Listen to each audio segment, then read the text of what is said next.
Si vous êtes, on va dire, sur un marché average, avec des prestations qui sont totalement correctes, vous allez louer au prix du marché classique. Donc vous ne pouvez pas avoir d'influence sur les prix de location. C'est impossible. Pourquoi? Parce que c'est aussi l'offre et la demande, comme dans tous les marchés. Et le troisième sujet, c'est le coût de l'argent que vous allez emprunter pour investir dans cet investissement locatif. Et là, clairement, c'est quelque chose que vous ne pouvez pas maîtriser. Oui, vous pouvez négocier, oui, vous pouvez discuter, oui, vous pouvez mettre en concurrence les banques. Évidemment, vous pouvez à 0,10, 0,20, même des fois 0,30 points de pourcentage près, mais clairement, l'argent, le coût de l'argent, pas vous qui le dictez, ce sont les banques centrales. Et après, ce sont les conditions commerciales de vos partenaires bancaires. Ce qui est certain, c'est qu'une fois que vous avez mis l'apport à l'intérieur, il est bloqué. C'est-à-dire que si vous ne vendez pas le bien, vous ne pouvez pas le récupérer, à moins d'être en légère trésorerie excédentaire, ou un peu plus ou moins en trésorerie excédentaire, où vous allez pouvoir le récupérer petit à petit, mais ça va être très long, quoi qu'il en soit.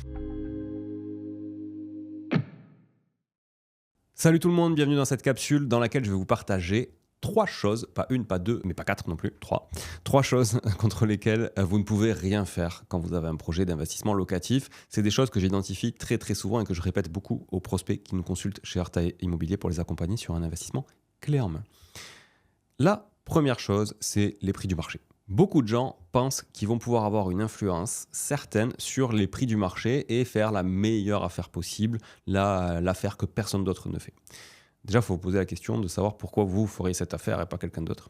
Il faut vous poser la question aussi de savoir pourquoi vous, qui achetez un bien tous les 5 ans ou 10 ans par exemple, vous feriez une meilleure affaire que quelqu'un qui est sur le marché tous les jours.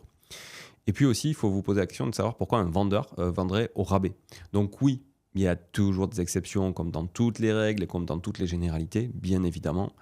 Et moi, le premier, j'ai pu acheter des biens avec des prix très intéressants parce qu'il y avait aussi des choses en face qui me permettaient de le faire, type des successions à rallonge, type du divorce, de l'urgence, une méconnaissance du marché, une impatience, voilà, plein de sujets comme ça. Mais malgré tout, dites-vous que les gens sont quand même très au fait du prix du marché, dans le sens où s'ils vendent tout seuls, ils essaient toujours de vendre au prix fort. Donc de toute façon, ils sont trop au-dessus du marché. S'ils vendent avec un agent immobilier, a priori, ils sont accompagnés par un professionnel. Le professionnel n'a pas intérêt à donner un prix trop bas, ni trop haut, donc sera souvent au juste prix du marché. Voilà. Donc les prix du marché, vous ne pouvez rien faire contre ça. Vous ne pouvez rien faire contre quelque chose qui s'autorégule puisqu'il y a une offre, il y a une demande et qu'un marché quand même, justement, s'autorégule tout seul avec ça. Donc ça, c'est la première chose. Vous ne pouvez pas influer là-dessus. La deuxième chose sur laquelle vous ne pouvez pas influer, c'est les prix du marché, des loyers expectés, les loyers que vous voulez vraiment appliquer sur le bien locatif que vous allez acheter. Je m'explique. Oui, vous allez faire du haut de gamme. Oui, vous allez pouvoir louer plus cher que les autres. Oui, vous allez faire du bas de gamme, vous allez louer moins cher que les autres, mais vous allez économiser sur le prix des travaux, donc peut-être potentiellement sur le prix moyen du marché, puisque le prix du marché, c'est toujours l'acquisition plus les travaux, c'est pas l'acquisition seule. On peut faire une très bonne affaire en achetant moins cher au mètre carré, mais c'est parce qu'il y a aussi tout à faire. Bon, ça, c'est pas comparable. Pour moi, un prix de marché, c'est vraiment quel est le prix d'achat plus les travaux pour être au prix du marché. Au prix du marché dans un quartier donné, dans une rue donnée, évidemment, pas au prix d'un marché au sens large d'une ville. Donc je reviens maintenant sur le deuxième point qui était les loyers. Donc vous avez votre prix au départ. Et après, ce qui va faire vos revenus, ce sont les loyers. Si vous avez un truc qui est bien rénové, qui est plutôt haut de gamme, moyen haut de gamme, on va dire sur du marché locatif, vous allez louer cher. Mais vous n'allez pas non plus louer le prix que vous souhaitez exactement pour que ça réponde à vos exigences de rendement, par exemple.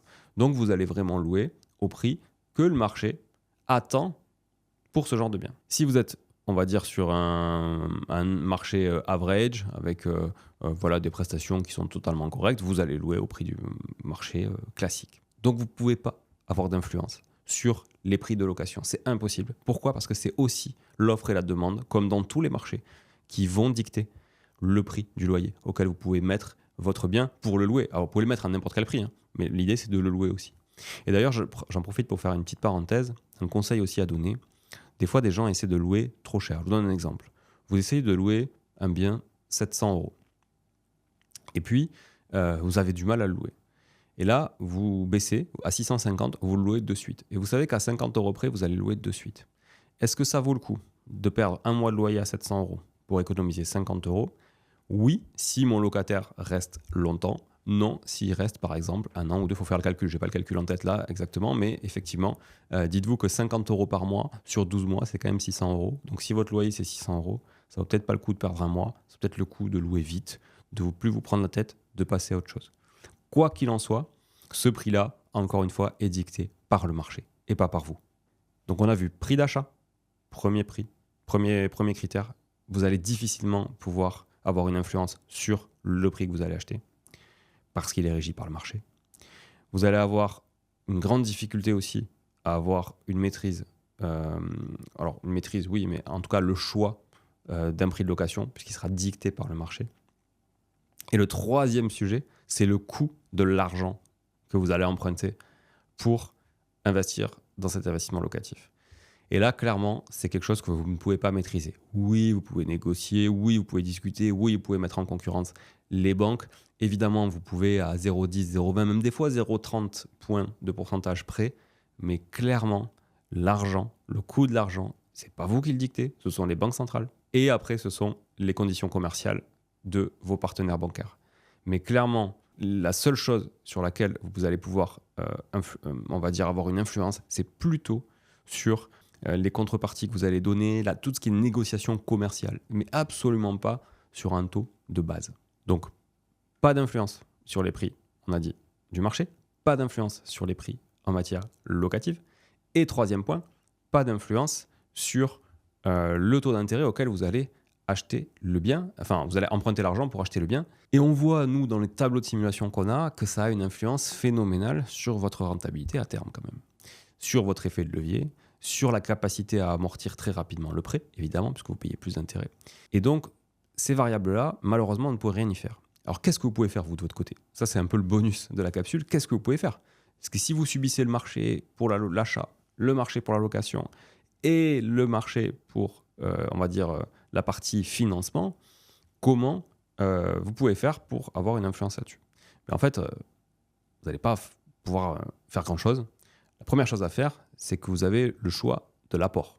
Donc, dépendamment de vos moyens, dépendamment de vos calculs aussi et des tableaux de simulation, il y a un juste équilibre à trouver entre l'apport, donc les fameux fonds propres qu'on met au départ, et le montant que vous allez emprunter. Souvent, le juste équilibre, il se trouve autour de l'autofinancement qu'on emprunte sur 15 ans, 20 ans, 25 ans, il se trouve autour de l'autofinancement. C'est-à-dire pas de trésorerie excédentaire positive, pas de trésorerie déficitaire non plus, donc trésorerie négative, mais plutôt un autofinancement, que vous soyez sur 20 ans, 25 ans. D'ailleurs, souvent on pose la question, oui, moi je veux être en autofinancement. D'accord, tu veux être en autofinancement, mais sur combien d'années d'emprunt? À quel taux? Avec quelles conditions donc? Et surtout, combien de fonds propres au départ? Est-ce que tu veux mettre 10 points d'apport, 15 points, 20 points, ou 10 000, 20 000, 30 000, pas d'apport? Voilà, donc en fait, le critère autofinancement, il va surtout dépendre, sur un marché donné, hein, j'entends, que vous avez déjà visé, il va surtout dépendre de votre capacité à mettre plus ou moins d'apport au départ, étant donné que les trois autres variables qui sont vraiment relatives au marché que vous regardez ne sont pas modulables, puisque comme je l'ai dit, elles sont régies par des règles de marché. Voilà. Par contre, l'apport, c'est vous qui décidez. Alors évidemment avec vos moyens, mais c'est vous qui décidez sur l'apport à mettre ou l'effort d'épargne que vous êtes capable de faire chaque mois. C'est-à-dire, si vous ne mettez pas beaucoup d'apport au départ, vous pouvez choisir de le mettre petit à petit. Et il y a quand même un intérêt à faire ça. Alors là, je m'éloigne un peu sur la capsule, c'est vraiment du bonus parce que je voulais juste vous citer 3 choses sur lesquelles vous ne pouvez pas avoir d'influence en invest locatif. Mais là, clairement, ce qui est intéressant, c'est de savoir,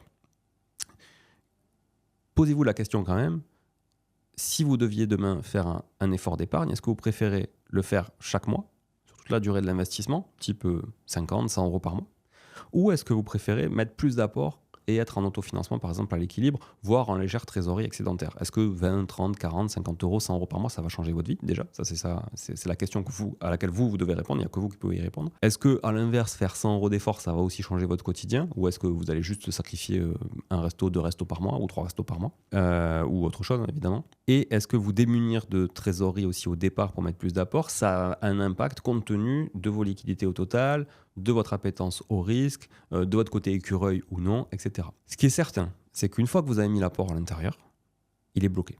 C'est-à-dire que si vous ne vendez pas le bien, vous ne pouvez pas le récupérer, à moins d'être en légère trésorerie excédentaire, ou un peu plus ou moins en trésorerie excédentaire, où vous allez pouvoir le récupérer petit à petit. mais ça va être très long, quoi qu'il en soit. Par contre, si vous faites l'effort chaque mois, vous allez pouvoir récupérer une partie de cet apport au départ, enfin vous allez pouvoir économiser une partie de l'apport au départ parce que vous allez diminuer l'apport initial, donc vous allez garder des fonds propres, et ces fonds propres, vous pourriez très bien les utiliser petit à petit en disant, ben voilà, admettons au lieu de mettre 20 000 euros d'apport, je mets que 10 000 pour faciliter les calculs. Et puis, si j'ai un investissement qui me nécessite finalement, on va dire autour de, je sais pas, 75-80 euros d'effort d'épargne par mois, ça veut dire qu'avec ces 10 000, potentiellement, je peux tenir 10 ans d'effort d'épargne. Ce qui est énorme, parce qu'en 10 ans, il se passe plein de choses, vos revenus augmentent, votre capital augmente, vous pouvez arbitrer un bien, plein de choses. Donc, ça vous laisse le temps de voir venir et ça repousse un petit peu l'effort que vous devez faire. Et surtout, si entre-temps les taux baissent, vous pouvez renégocier. Ça, c'est une chose intéressante. Et si les loyers augmentent, bien forcément, ça va réduire aussi votre effort d'épargne. Alors oui, les charges vont augmenter aussi, mais les charges représentent une somme moindre proportionnellement dans votre, on va dire, budget global que les loyers. 600 euros de loyer, par exemple, 50 euros de charge. Donc si vos charges de copro augmentent au même niveau, c'est souvent même au niveau que les loyers, il n'y a pas de souci. Franchement, plus les deux augmentent en même temps, et plus c'est intéressant pour vous. Donc vos loyers augmentent, vos mensualités peuvent baisser, parce que vous pouvez renégocier. Donc ce qui est sûr, c'est que ce que vous verrouillez au départ, l'effort d'épargne que vous allez verrouiller au départ, ce sera certainement le pire des cas que vous pourrez avoir sur l'investissement. Au mieux, ça ne pourra que s'améliorer. Voilà. Et ça, vous devez le calculer. Si vous avez beaucoup de liquidités, ça a peu de sens. Voilà, peut-être. Si vous voulez faire beaucoup d'invest et que vous n'avez pas aussi les moyens de faire des efforts d'épargne, ça a peu de sens aussi peut-être. Il vaut mieux mettre un peu plus d'apport au départ et se dire que si on n'a pas trop de revenus, au moins on ne fait pas trop d'efforts. Mais voilà, en tout cas, il y a le choix. Et c'est vrai que cette vision, elle est intéressante parce qu'on me pose souvent la question, donc je voulais y répondre. Voilà. Si vous voulez qu'on creuse un petit peu le sujet, n'hésitez pas soit à nous contacter, soit à laisser un commentaire ici sur YouTube ou nous contacter sur les réseaux sociaux pour tous ceux qui nous écoutent en audio sur le podcast. Voilà. Et puis n'hésitez pas à partager l'épisode autour de vous. N'hésitez pas non plus, n'hésitez pas, je vous invite fortement à laisser un avis et à en parler autour de vous parce que voilà, c'est grâce à vous que ce podcast vit aujourd'hui et peut continuer de vivre demain pour nous laisser toujours motivés pour vous donner de plus en plus de contenu gratuit. Voilà, à très vite et ciao ciao.